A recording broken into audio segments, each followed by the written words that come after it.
Jelaskan tentang fungsi masjid, yaitu selain sebagai sholat berjamaah juga untuk kegiatan UPZ unit pengelola zakat.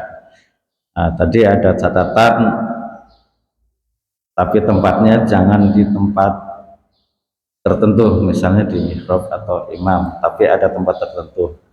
Nah, bagaimana kalau seperti yang lalu ada panggung di depan di tempat imam, sehingga saatnya sholat berjamaah sampai beberapa kali masih terpasang. Nah, memang ada jamaah beberapa orang seperti nggak ikhlas gitu. Itu gimana Ustadz? Sebaiknya gimana? Demikian, wassalamualaikum warahmatullahi wabarakatuh. Waalaikumsalam. Langsung di sini menurut penuturan warga sini gitu ya, Pak. Ya, jadi yang pertama, fungsi masjid itu yang utama adalah untuk sholat. Maka kalau ada kegiatan-kegiatan lain, saatnya ada sholat, jangan sampai mengganggu ritual sholat itu sendiri. Nah, itu yang pertama. Yang kedua, kalau ada panggung, mending bikin di luar. Memang kalau panggung itu, Pak, bikin tenda panggung ya. Kecuali kalau dia sifatnya hanya bagian dari podium saja, pakai podium gitu, nah itu nggak ada masalah.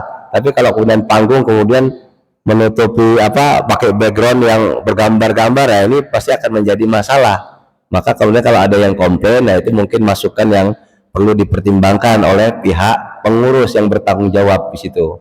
Jadi jangan sampai kemudian menimbulkan satu hal yang kontroversi lah. Maka dalam penerapannya, kalaupun mau diadakan sesekali ada background, maka ketika sholat ya, maka kondisinya dibaguskan lagi, dicopot dulu. Kalau nggak bisa copot, kemudian bagaimana Ustaz? Ditutupi ya. Tapi kalau bisa jangan mengganggu mihrab ya, supaya orang sholat jamaah itu tetap dapat keutamaannya, kesempurnaannya, kehusukannya. Nah, itu seperti itu. Terus ada orang panggung untuk konser di masjid. Nah, kalau ini tidak memerlukan masjid. Ya, saya pernah ketemu ada di mana tuh masjid, dia bikin panggung kayak konser di dalam. Nah, termasuk meskipun hadroh misalkan ya, hadroh itu ya, kalau kemudian bukan salah hadrohnya bagus ya, tapi kalau kemudian dengan panggung kayak konser, nah ini akhirnya menimbulkan pro kontra. Nah, karena orang mau sholat terganggu, masjid tempat sholat ya. Memang bagusnya kalau ada acara-acara ritual, nah itu kita harus mampu, selain mengadakan satu acara, harus mampu menjaga kondusivitas ya. Ini kerjasama sama Babinsa lah. Kalau di sini ada Pak Mus ya kan, Pak Mustafa ini ya, bagaimana supaya memahamkan pihak-pihak, kalau ada perbedaan kasih edukasi ya, kasih pemahaman ya. Jadi sejauh yang saya pelajari, masjid ini yang benar itu harus dibangun di dalamnya poros-poros ketakwaan. Apa itu? Isyarat dalam Quran surah At-Taubah ayat 108. Fihi rijalu yuhibbuna ayyatatahharu wallahu yuhibbul mutatahhirin. Di dalamnya itu ada orang-orang yang khusyuk, ingin membersihkan kolbunya, ingin beribadah, zikir dengan nyaman.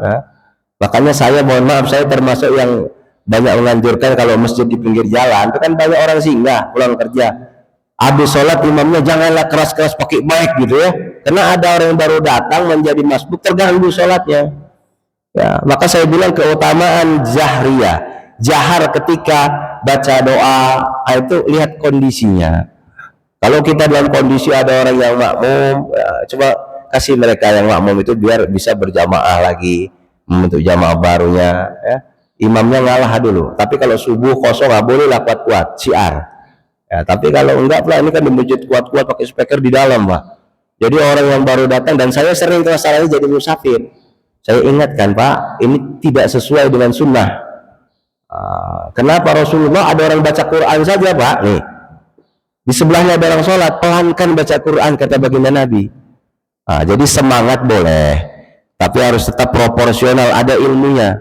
Sama orang merokok silahkan, tapi kalau dia merokok di dalam masjid, ini adabnya aja orang sudah tidak enak lihatnya. Makanya bukan salah ya, ini saya bisa oknumnya, karena ada juga orang yang diantara bentuk adab masjid, walaupun dia perokok, masuk ke masjid dia tinggalkan dulu rokoknya. Karena kalau merokok WhatsApp, wah apalagi ini kok dilakukan oleh oknum kiai, oknum tokoh, ini harus diingatkan, disampaikan, dinasihati dengan penuh cinta. Jangan marah juga kita. Pak Ustadz, jangan seperti inilah, ini adabnya rumah Allah, kita jagalah kan. Karena kan merokok itu kan ya di masjid orang juga melihatnya itu tidak cocok, apalagi kalau ada anak-anak dicontoh nanti kan, teladanan kurang. Makanya tetap kita jaga adab-adab tadi, termasuk adab memakmurkan masjid.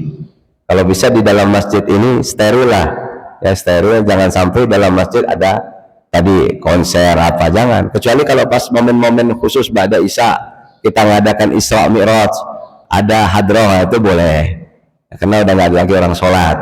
Tapi menjelang subuh harus disterilkan lagi. Jadi demikian mungkin Pak jawabnya.